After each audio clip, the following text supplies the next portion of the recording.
আজি ৰাজ্যজুৰি চাহ বাগিচাসমূহত এক বিশেষ পৰিৱেশ দেখিবলৈ পোৱা গ'ল। এয়া বিভিন্ন চাহ বাগিচাৰ দৃশ্য আপোনালোকে দেখা পাইছে। পুৱাৰে পৰা এক উচ্চমুখৰ পৰিৱেশ। সন্ধিয়াৰ ভাগত যেতিয়া বিলখন গৃহীত হয় বিধানসভাত, তাৰপিছতো ঝুমুৰৰ ছন্দত, ঝুমুৰৰ সুৰত উখল মাখল পৰিৱেশ এটাৰ সৃষ্টি হৈছে চাহ বাগিচাসমূহত। একেবাৰে স্বাভাৱিক কথা।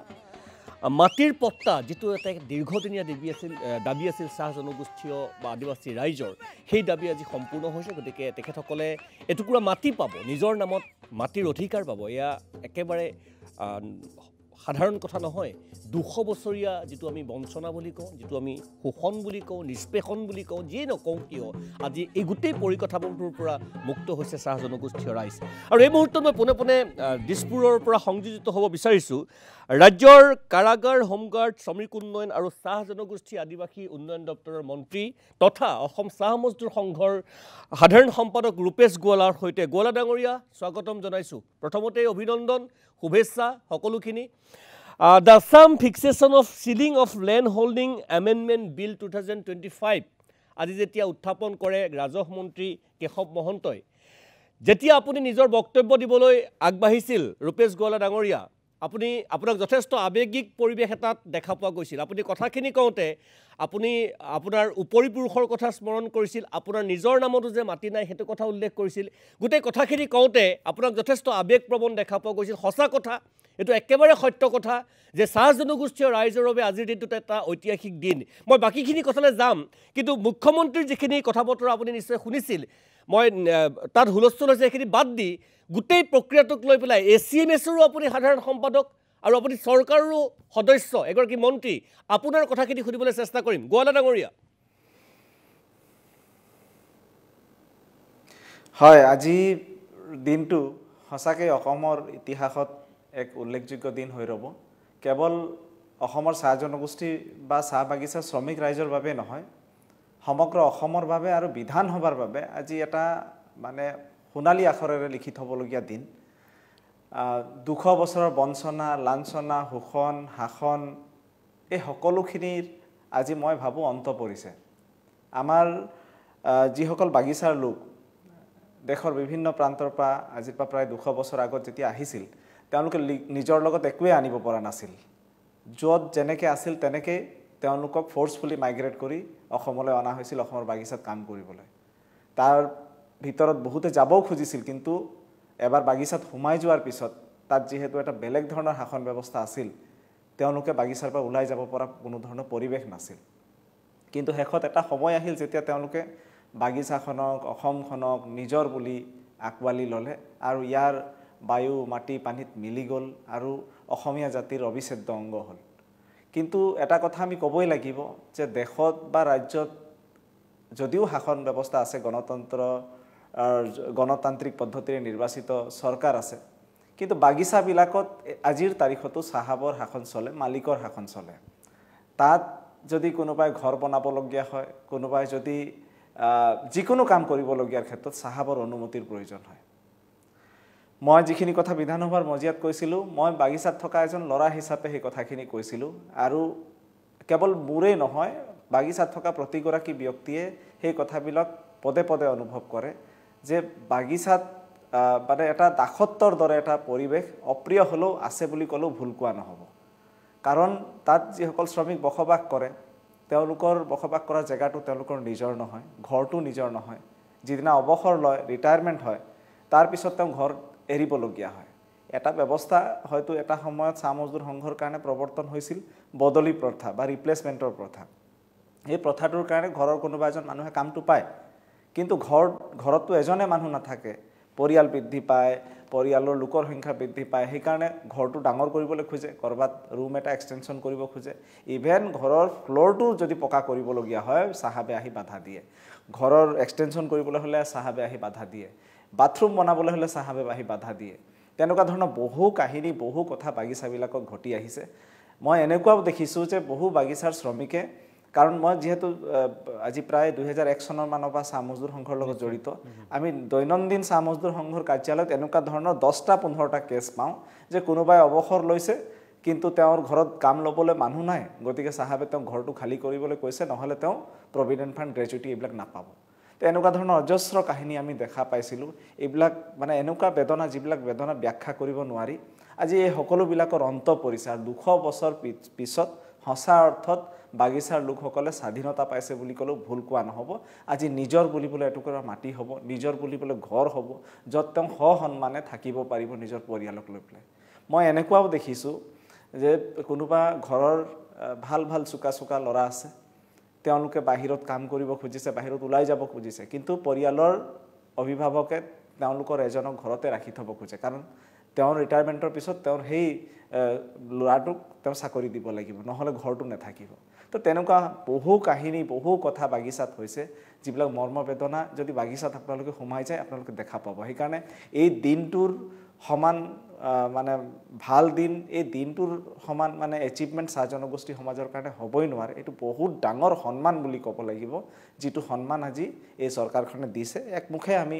স্বীকাৰ কৰিব লাগিব যে এইটো মানে এতিয়ালৈকে চাহ জনগোষ্ঠী সমাজৰ কাৰণে যিমান কাম হৈছে তাৰ ভিতৰত অন্যতম উৎকৃষ্ট কাম বুলি ক'ব লাগিব আজি সেইকাৰণে বিৰোধী দলৰ সদস্যসকলেও এই গোটেই বিলটোত তেওঁলোকে সমৰ্থন জনাইছিল গৌৰা ডাঙৰীয়া মই দৃশ্যাংশ দেখুৱাই আছোঁ আপুনি চাব পাৰিব পিছত যে কি পৰিৱেশ সৃষ্টি হৈছে বাগানসমূহত চাহ শ্ৰমিকসকল ৰাজপথলৈ ওলাই আহিছে চাহ শ্ৰমিকসকল বাগানৰ মুকলি ঠাইলৈ ওলাই আহিছে তেখেতসকল নৃত্য গীতত মজগুল হৈছে তেখেতসকলে নিজৰ আনন্দৰ ভাৱ প্ৰকাশ কৰিছে মই বাৰে বাৰে কৈছোঁ স্বাভাৱিক কথা আপুনি উল্লেখ কৰিছে মই আৰু এটা কথা আপোনাৰ পৰা জানিব বিচাৰিছোঁ যে ইতিমধ্যে মুখ্যমন্ত্ৰীয়ে আৰু এক ষ্টেপ আগলৈ গৈ ঘোষণা কৰিছে যে কেৱল ভূমি পট্টাই নহয় অহা সময়ত যদি আকৌ বিজেপি চৰকাৰ আহে তেন্তে ঘৰ নিৰ্মাণৰ বাবে তেখেতসকলক আঁচনি দিয়া হ'ব বা আঁচনিখন ইতিমধ্যেই 2 মাহৰ ভিতৰত সেয়া ৰাজহুৱা কৰা হ'ব আৰু তাৰ প্ৰথম ষ্টেপ হিচাপে প্ৰথম পদক্ষেপ হিচাপে ইতিমধ্যে আসাম চাহ কোম্পানীৰ অধীনস্থ যিখিনি বাগান আছে সেই বাগানসমূহৰ ক্ষেত্ৰত ইতিমধ্যেই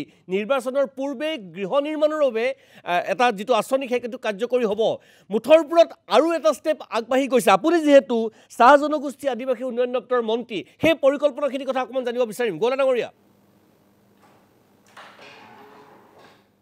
না আমি সঁচাকৈ আচৰিত হৈছিলোঁ মই মাটিৰ কথাটো গম পাওঁ কিন্তু মাননীয় মুখ্যমন্ত্ৰী মহোদয় যে ইমানবিলাক পৰিকল্পনা হাতত লৈ থৈছে আজি সদনৰ মজিয়াতহে আমি গম পালোঁ যে তেওঁ কেৱল শ্ৰমিকসকলক মাটি দিয়াৰ কথাই কোৱা নাই তেওঁ এই দুখীয়া লোকসকল যাতে ঘৰ নিৰ্মাণ কৰিব পাৰে তাৰ কাৰণেও তেওঁ চিন্তা কৰিছে আৰু প্ৰতিটো পৰিয়ালক তেওঁ ঘৰ নিৰ্মাণৰ কাৰণে এটা আঁচনি যুগুত কৰাৰ কথা কৈছে আৰু সেই আঁচনিৰ শুভাৰম্ভ তেওঁ অসম চাহ নিগমৰ বাগিচাবিলাকৰ পৰা কৰিব খুজিছে যিটো তেওঁ এই 2 মাহৰ ভিতৰতে কৰাৰ তেওঁৰ ইচ্ছা সেইটো সঁচাকৈ আদৰণীয় আৰু তেখেতক মই বহুত ধন্যবাদ জনাইছোঁ তেওঁ কেৱল মাটিৰ কথাই কোৱা নাই তেওঁ বাসস্থানৰ কথাও কৈছে ইয়াতকৈ ডাঙৰ কথা মই ভাবোঁ হ'বই নোৱাৰে যিটো কথাৰ কাৰণে আজি মানে আমি ভাবিব নোৱাৰাকৈ আজি প্ৰায় অসমৰ সকলোবিলাক বাগিচা বন্ধ হৈ গ'ল স্বতঃস্ফূৰ্তভাৱে মানুহে বাগিচা বন্ধ কৰি পেলাই টিভিৰ সন্মুখত গৈ বহি থাকিলে আপোনালোকৰ যিটো আপোনালোকৰ চেনেলৰ মাধ্যমেদি দেখা পাইছোঁ মানে বিভিন্ন জেগাত ঢোল বজাইছে ঝুমুৰ গাইছে আনন্দ ফূৰ্তি কৰি আজি মানে সঁচাকৈ মানুহবিলাক মানে আত্মহাৰা হৈছে এটা নোপোৱা বস্তু এটা এনেকুৱা সপোন আছিল যিটো চাগে কেতিয়াও বাস্তৱ নহ'লহেঁতেন আজি মাননীয় মুখ্যমন্ত্ৰী মহোদয়ৰ কাৰণে বাস্তৱ হৈছে তেওঁ সঁচাকৈ এটা সাহসী সিদ্ধান্ত আৰু বলিষ্ঠ সিদ্ধান্ত তেখেতৰ নেতৃত্বত হৈছে যিটো যুগে যুগে চাহ শ্ৰমিকসকলক উপকৃত কৰিব তাৰ উপৰিও তেওঁ আৰু এটা ডাঙৰ কাম চাহ শ্ৰমিকসকলৰ কাৰণে কৰিলে কেৱল মাটি দিয়াৰ কথাই কোৱা নাই তেওঁ ঘৰ দিয়াৰ কথাই কোৱা নাই এই মাটি কেনেদৰে সুৰক্ষিত হ'ব এই মাটি কেনেদৰে শ্ৰমিকসকলৰ হাততে থাকিব তাৰ কাৰণেও তেওঁ ব্যৱস্থা কৰিছে ট্ৰাইবেল বেল্ট এণ্ড ব্লকত যেনেধৰণৰ সুবিধাবিলাক আছে তেওঁ সমকক্ষৰ সুবিধা চাহ বাগিচাৰ লাইনত থকা শ্ৰমিকসকলেও দিবলৈ যত্ন কৰিছে তেওঁ 20 বছৰলৈকে এই মাটি যাতে কোনেও বিক্ৰী কৰিব নোৱাৰে কাৰণ এই মাটি যদি কিবা কাৰণত বিক্ৰী কৰাৰ প্ৰভিজন থাকিলেহেঁতেন দুদিনৰ পিছতে তাত বিভিন্ন ধৰণৰ মানুহ সোমাই মাটিখিনি কিনি ল'লেহেঁতেন সেইকাৰণে 20 বছৰ যাতে কোনো কাৰণতে বিক্ৰী হ'ব নোৱাৰে কিন্তু কোনোবাই যদি কোনোবা বিত্তীয় অনুষ্ঠানৰ পৰা লোন ল'ব খোজে তেন্তে মৰ্টগেজ আদি দি পেলাই লোন ল'ব পাৰিব ব্যৱসায় কৰিবৰ কাৰণে শিক্ষাৰ ক্ষেত্ৰত ঘৰ বনাবৰ কাৰণে তেওঁলোকে কৰিব পাৰিব কিন্তু কোনো কাৰণতে বিক্ৰী কৰিব নোৱাৰিব আৰু 20 বছৰ পিছত যেতিয়া বিক্ৰী কৰাৰ সময় আহিব তেতিয়া একেখন বাগিচাৰ চাহ জনগোষ্ঠী সমাজৰ মাজতে এই মাটি বিক্ৰী কৰিব পাৰিব তেনেকুৱা ধৰণৰ এটা ৰক্ষা কৱচ সঁচাকৈ মানে বহুত ডাঙৰ কথা বুলি মই ভাবোঁ আৰু এই কথাটোৱে চাহ বাগিচা অঞ্চলবিলাকক প্ৰটেক্ট কৰি ৰাখিব চাহ শ্ৰমিকসকলৰ হাতত যি ভূমিৰ অধিকাৰ চৰকাৰে দিব সেই ভূমিখিনি তেখেতসকলৰ হাততে থাকি যাব তেনেকুৱা ধৰণৰ ব্যৱস্থা তেখেতে কৰিছে। গৌলা ডাঙৰীয়া, এই যিখিনি ঘোষণা আজি বিধানসভাত হ'ল বা যিখিনি কথা মুখ্যমন্ত্ৰীয়ে ক'লে, ইয়াৰ পিছত আৰু আগন্তুক নিৰ্বাচনত চাহ বাগিচাত নিৰ্বাচন কেন্দ্ৰিক যিখিনি কথা বতৰা হ'ব সেয়া সহজেই অনুমেয়। এক প্ৰকাৰ চুনামি আহিব বুলি ক'লেও বঢ়াই কোৱা নহ'ব, সেইটো ৰাজনৈতিকভাৱে সচেতন সকলোৱে গম পাব বা গম পাইছেই। কিন্তু মোৰ প্ৰশ্নটো হ'ল, আমাৰ অসমত সকলো কাম বিল বিধেয়ক ঠিকেই থাকে, কিন্তু সমস্যাটো হয় কাৰ্যকৰীকৰণত, এক্সিকিউশ্যনত সমস্যাটো হয় বা সেইটো এটা দীৰ্ঘকালীন সমস্যা হিচাপে দেখা দিয়ে। আমি 6 জনগোষ্ঠীৰ জনজাতিকৰণৰ পৰা আৰম্ভ কৰি অসম চুক্তিৰ 6 নম্বৰ দফা বিভিন্ন ধৰণৰ সমিতিসমূহ যদি চাওঁ, গঠন বা আৰম্ভণি ঠিকেই হয়, এক্সিকিউশ্যনত সমস্যা হয়। এই ক্ষেত্ৰতো অনাগত সময়ত এই গোটেই কথা বতৰাখিনি কাৰ্যকৰীকৰণ সুষমভাৱে হ'বনে, নে নিৰ্বাচনী এখন পাশুপাত অস্ত্ৰ হিচাপে কেনেবাকৈ থাকি যাব পৰাৰ সম্ভাৱনা আছে নেকি গৌলা ডাঙৰীয়া? নাই, কোনো কাৰণতে তেনেকুৱা নহয়, কাৰণ মই ব্যক্তিগতভাৱেও এই বিষয়টোৰ লগত অকণমান জড়িত হৈ আছোঁ, সেইকাৰণে সকলোখিনি কথা ময়ো গম পাওঁ। ইতিমধ্যে আবেদন ফৰ্ম কেনেকুৱা হ'ব তাৰ ডিজাইনো প্ৰস্তুত হৈছে, আৰু মই ভাবোঁ যে আমি ডিচেম্বৰ মাহৰ ভিতৰতে ফৰ্ম বিতৰণৰ কাম আৰম্ভ কৰিব পাৰিম।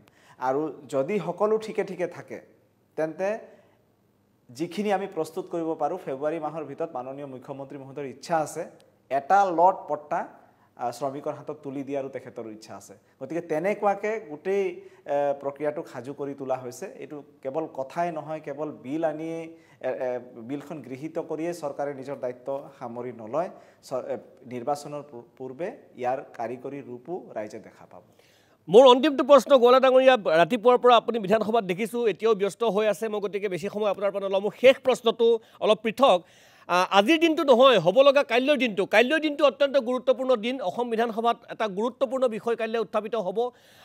তাত চাহ জনগোষ্ঠীয় ৰাইজৰ স্বাৰ্থ কথাও জড়িত হৈ আছে, যিহেতু 6 জনগোষ্ঠীৰ জনজাতিকৰণৰ বাবে যিখন মন্ত্ৰীগোটৰ প্ৰতিবেদন তাত বিধানসভাত কাইলৈ টেবুললৈ হ'ব। আমি জানিব পাৰিছোঁ কিছুমান বিশেষ অধিকাৰৰ কথা আছে, আপুনিও সদৰি কৰিব নোৱাৰে, জানিলেও বিধানসভাৰ বিশেষ অধিকাৰৰ কথা আছে, কিন্তু কিছু কথা উৰা বাতৰি, কিছু তথ্য কাণত পৰিছেহি যে চাহ বাগিচাৰ চাহ জনগোষ্ঠীয় ৰাইজৰ মাজতো কিছু ভাগ কৰাৰ কথা বতৰা শুনিছোঁ বা তেনেকুৱা খবৰ কিছুমান আহি আছে। কিমান সঁচা কিমান মিছা যিখিনি ক'ব পাৰি গৌলা ডাঙৰীয়া? মই কেবিনেটত যেতিয়া মন্ত্ৰীগোটে এই প্ৰতিবেদনখন দাখিল কৰিছিল, প্ৰতিবেদনখন আমি সকলোৱে চাইছিলোঁ, আৰু মই নিশ্চিততে এই প্ৰতিবেদনখন সকলো 6 জনগোষ্ঠীৰ প্ৰতিটো জনগোষ্ঠীকে সন্তুষ্ট কৰিব পৰাকৈ এই প্ৰতিবেদনখন মন্ত্ৰীগোটে বনাইছে।